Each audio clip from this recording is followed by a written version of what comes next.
What's going on, guys? Welcome back to the channel. In today's episode, I wanted to do something a little different. So it's been about a year since I installed the AMS kit on my 2012 Ram 1500. So I wanted to give you guys an honest review of what I think about the product. So to start off, the installation process for the AMS kit was actually pretty straightforward for how involved this job is. Just with the single cam and the pushrod motor, it's just much more simple than like a dual overhead cam setup. So really overall, not too bad. And if you haven't already seen the AMS install videos on my channel, make sure to go check those out.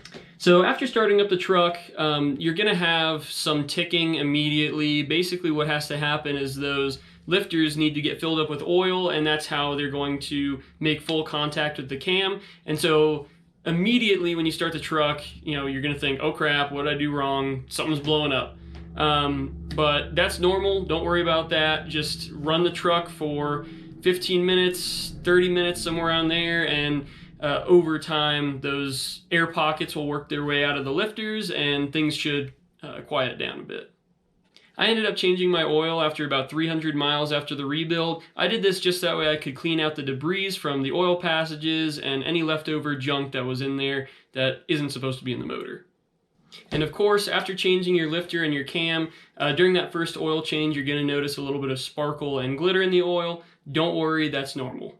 During this period of break-in, basically what happens is the cam and the lifters need to kind of mate to each other, so they're going to wear off a little bit of material, but once they find their happy place, you won't really see that anymore.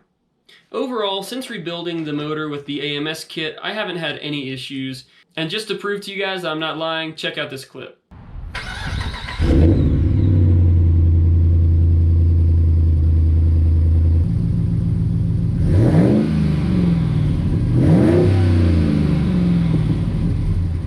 The only thing that did kind of freak me out a little bit was I started to get a little bit of a ticking noise again. I was worried that this was the cam and lifters, but it ended up just being the exhaust tick, so not too concerning at this time. But I mean, it's a Hemi, it's always gonna tick, it's always gonna be frustrating, so gotta take the good with the bad. But after everything, I survived, and so did the truck, apparently. The truck really has been running great since the rebuild, and it's definitely up on power again, so I've been super happy with it. It's been doing just fine getting me to and from work every single day for the past year, so I definitely recommend this kit. The NDS delete with this kit is also really great. I was worried that I was going to have some kind of check engine codes or something weird popping up on the dash, but I haven't had any of that. As you guys can see, no error codes on the dash except for this one over here, but that's a different problem. And my truck just rolled over 150,000 miles, so she's doing good. The kit itself, I believe, is worth the price because it really comes with everything that you need for the rebuild. The only thing that I bought that wasn't included in the kit is the Hellcat oil pump. I ended up getting this pump just that way I could go with a little bit of a higher oil volume because from what I've heard online, this could be a contributing factor to the issues with the lifters. So during this review, I also kind of wanted to go through some of the questions that people were asking on the video. So the first question is, what lifters did you go with? I was thinking Mopar, but just curious what you bought. So I went with the Mopar lifters. You can find that part number in the part 2 video on my AMS kit rebuild. So the next question was, how did you torque your cam sprocket with the engine still in the truck?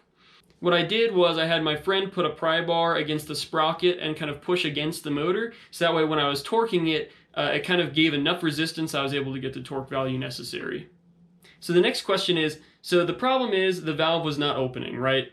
So my answer to that was, yes, the valve was not opening fully because the cam lobe was worn down. It was the intake valve that was not opening fully.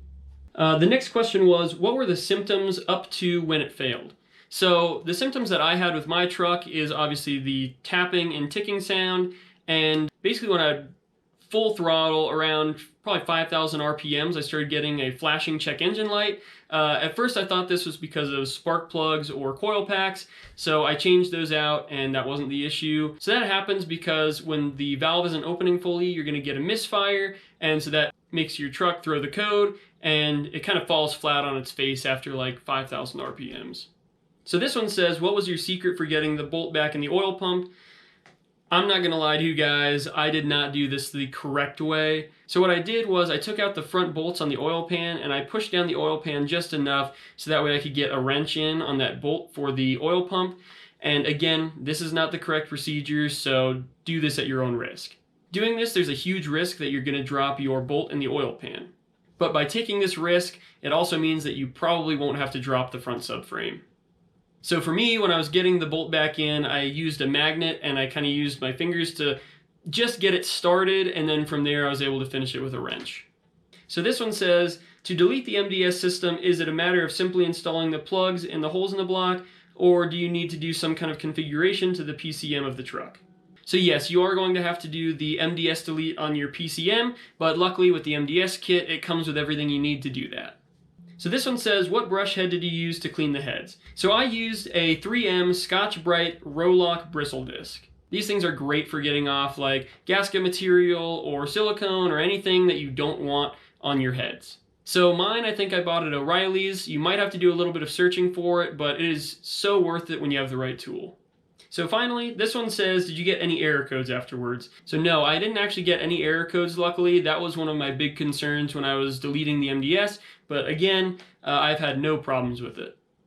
So overall, I absolutely recommend the AMS kit. It is worth every dollar that I paid for it, and my truck is running like new again. It is really unfortunate that this generation of the 5.7 Hemi has so many issues. However, it is really nice that we have a kit out there that comes with pretty much everything that you need to get your truck back on the road again. After I found out that my truck had this issue, I was so pissed off and I was just ready to sell it. But after doing some research, I was able to find all the parts I needed, and I mean, even though the process was pretty painful, I was able to get it done. As an engineer, I'm pretty disappointed in Chrysler. Like, you're already using caveman technology with this pushrod motor, at least make it reliable. I don't even know what my next truck will be, but it won't be a Ram. This truck, I ain't no stranger. I know that truck. That's a Ford fucking Ranger. Fucking Ranger? Ford Ranger? Damn, working for a Ranger. Ford Ranger, Ford Ranger. Some bitch. That's fucking Ford Ranger. Well, that does it for this week, guys. If you found that video helpful, make sure to leave a like and subscribe for future content, and I'll see you guys next week. Thanks for watching.